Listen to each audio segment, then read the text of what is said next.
जननी जन्म सौख्यानां वर्धनी कुल संपदा पदवी पूर्व पुण्यानां लिख्यते जन्म पत्रिका गजाननं भूतगणादिसेवितं कपित जम्बो फलसार पक्षितम उमासुदं सोह विनाश कारणं नमामि विघ्नेश्वर पादपंकजम आदित्याय च सोमाय मंगलाय बुधाय च गुरु शुक्र शनिभ्यश्च ராகவே கேதவே நமஹா. உலகெங்கும் வாழக்கூடிய நெக்ஸ்ட் ஜென் நேயர்கள் அனைவருக்கும் வணக்கம். நான் உங்கள் டாக்டர் வி ராஜ்குமார் சிவாச்சாரியார் பேசுகிறேன். எல்லாரும் எப்படி இருக்கீங்க? நலமா இருப்பீங்க நம்புகிறேன். இன்றைய தினம் நாம் பார்க்கக்கூடியது 2026 ஆண்டு ஆங்கில புத்தாண்டு. 12 ராசிகள், 27 நட்சத்திரங்கள், 9 கிரகங்கள், நமக்கு எப்படி ஆதிக்கங்கள் நமக்கு செலுத்துறது, நமக்கு எப்படி இருக்குது, நம்மளுடைய வாழ்க்கை எப்படி இருக்கும், நமக்கு எதெல்லாம் ப்ளஸ்ஸு, எதெல்லாம் மைனஸ்ஸு, எதெல்லாம் நல்லது, எதெல்லாம் கெட்டது அப்படிங்கிறத நம்ம முழுமையாக விரிவாக நம்ம பார்க்க போகிறோம். சில விஷயங்கள் எல்லாமே இதில் எல்லாம் என்னென்ன விஷயங்கள் எல்லாம் இதில் வரப்போகிறது அப்படின்னு சொன்னால், குடும்பம், வேலை, தொழில், உங்களுடைய கணவன் மனைவி வாழ்க்கை, விவாகரத்து, 2வது திருமணம், காதல் வாழ்க்கை, சொத்து வாங்குதல், சொத்து வழக்கு தீர்ப்பு, இது எல்லாமே இதில் உள்ளடங்கி, உடல் நலம், பணபலம், மாணவ மாணவிகளுக்கெல்லாம் எப்படி இருக்குது, பொதுவாகவே share market, lucky number, positive negative எல்லாமே நம்ம பார்க்க போகிறோம். இதில் பார்த்திங்கன்னா நம்ம என்னென்ன பரிகாரங்கள், என்னென்னலாம் நம்ம உடல்நிலைக்கு எது நல்லது கெட்டது, ஆக்சிடெண்ட் வார்னிங், முக்கியமாக இது வாழ்க்கையில் 2026 ஆக்சிடெண்ட் வார்னிங் அப்படின்னு ஒன்று இருக்குது. சாலை விபத்து அப்படின்னு சொல்லக்கூடியது, இது எல்லாம் எப்போ, அதே போல் கொடுக்கல் வாங்கல் விஷயங்கள், இது எல்லாமே நம்ம பார்க்க போகிறோம்.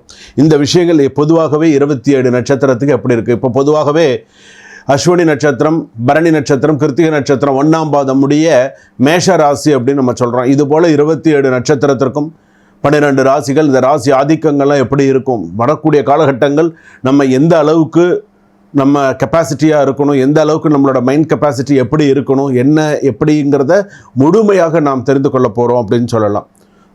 அதாவது உங்களோட மைண்ட் செட் கரெக்டாக நீங்கள் பண்ணி வச்சுக்கலாம். இப்போ என்னுடைய இந்த காணொலி பார்க்குற நீங்கள் மேஷ ராசிக்குன்னு குருக்கள் சொல்லியிருக்காங்க, சுவாமி சொல்லியிருக்காங்க, இதுதான் இதுக்கு தகுந்த மாதிரி நம்ம இருக்கணுங்கிறத கண்டிப்பாக உங்களோட மைண்ட் செட் நீங்கள் பண்ணி வச்சுக்கோங்க. வாழ்க்கையில் நீங்கள் மேலே மேலே வருவீங்க. வாங்க வீடியோக்குள்ளே போகலாம். 2026 ஆண்டு ஆங்கில புத்தாண்டு எப்படி இருக்குது, 12 ராசி பலன்கள் எப்படி இருக்குங்கிறத பார்ப்போம். துலாம் ராசி நேயர்களை, துலாம் ராசிக்கு எப்படி இருக்குது? இது நாள் வரையில் உங்களுக்கு வேலையில் கொஞ்சம் பிரச்சனைகள் இருந்தது, சில பேருக்கு வேலை கிடைக்காம இருந்தது, உள்ள வேலையிலேயே சில பிரச்சனைகள்லாம் இருந்தது. ஆனால் ஓரளவுக்கு சில விஷயங்களை சமாளிச்சுன்னு வந்துட்டீங்க துளாராசி. 2025 2026 சில விஷயங்களை நீங்கள் யோசித்து பேசணும் அப்படின்னு சொல்லியிருக்கு. 2026 நிறைய நல்ல விஷயங்கள்லாம் செய்ய போகிறீங்க, வீடு வாங்க போகிறீங்க, அடுத்தது ஏதாவது ஒரு நல்ல விஷயங்கள்லாம் செய்வீங்க. இப்போ இதெல்லாமே செய்கிறதுக்கு முதல் ஆதாரமாக என்ன இருக்கணும்னா வேலை. அந்த வேலையை நீங்கள் நல்லா ஸ்ட்ராங் பண்ணிக்கணும். வேலையில் ரொம்ப கவனமாக இருக்கிறது உங்கள் ராசிப்படி நல்லது. ஒன்று இன்னொன்று என்ன அப்படின்னா, குடும்பத்தினரிடம் நல்ல ஒத்துழைப்பு உண்டாகும், வேலைகளில் நல்ல முன்னேற்றம் காண முடியும். நீங்கள் உங்களுடைய பொறுமையும் உங்களுடைய நிதானமும் தான்.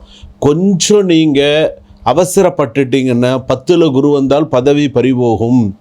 வேலையில் வேலை மாற்றமோ, நீங்கள் வேலையை விட்டுட்டு வரதோ, இல்லை வேலையை விட்டுட்டு 2 மாதம் இருக்கிறதோ, அந்த மாதிரியான சூழ்நிலைகள்லாம் வரும்.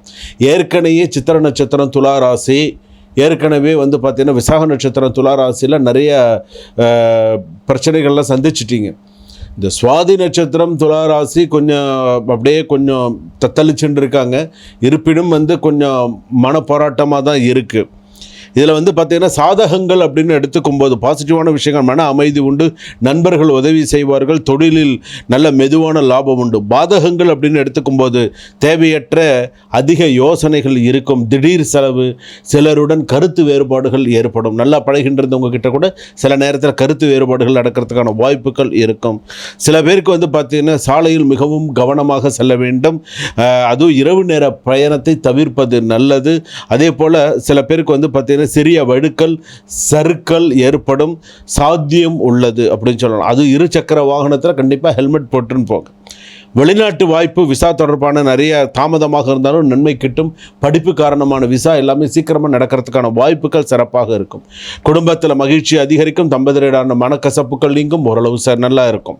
திருமணம் பேசுபவர்களுக்கு நற்செய்தி பெறுவார்கள். நிறைய நல்ல விஷயங்களை பேசி முடிக்கிறதுக்கான வாய்ப்புகள் இருக்கும். வேலை பணிபுரியும் இடத்தில் மேலதிகாரிகளின் பாராட்டு பெறுவார்கள். அதே போல் நீண்ட நாள் நிலுவையில் இருந்த பணி சுமை நீங்கும், ஓரளவுக்கு நிறைய சக்ஸஸ்ஃபுல்லாக இருக்கும், புதிய பொறுப்புகள் கிடைக்கிறதுக்கான வாய்ப்புகள் சிறப்பாக இருக்கும்.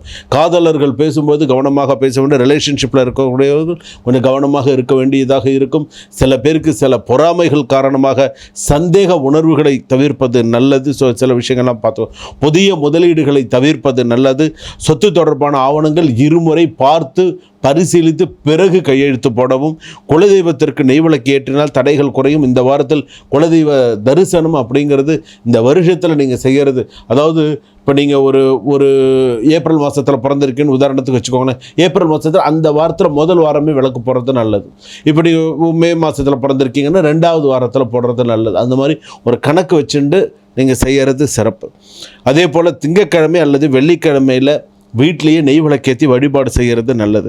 இதெல்லாமே உங்கள் ராசிப்படி செஞ்சுன்னு வந்தீங்க அப்படின்னு சொன்னால் நல்லது.